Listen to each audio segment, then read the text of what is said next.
Bunaqa sovuq va yomg'irli havoda nima ichish kerak? Обязательно issiq ovqat ichish kerak deb yana biza boshladik.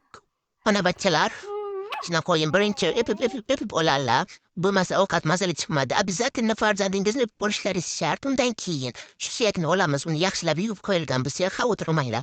Undan keyin oyim shu kasalkachaga soladilar, suv to'ldirib, uni qaynashga qo'yadilar. Uni qaynab chiqqandan keyin ko'pikchalarini terib oladilar. Undan keyin yana muzlatgichga yutib, muzlik darudan kelgan pomidor bilan pereslarimizni solib, ketidan piyoshchani solamiz. Oyim netlardan chiqqan sabzi bo'lsa sabzi ham solish kerak.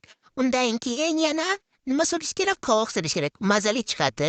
O'zi nimamiz ajralib chiqadi. Idiklarimiz uni ichiga birozgina, bir to'rttagina guruchchalardan solib, pishgandan keyin olib hapillatib yeb tashlaymiz.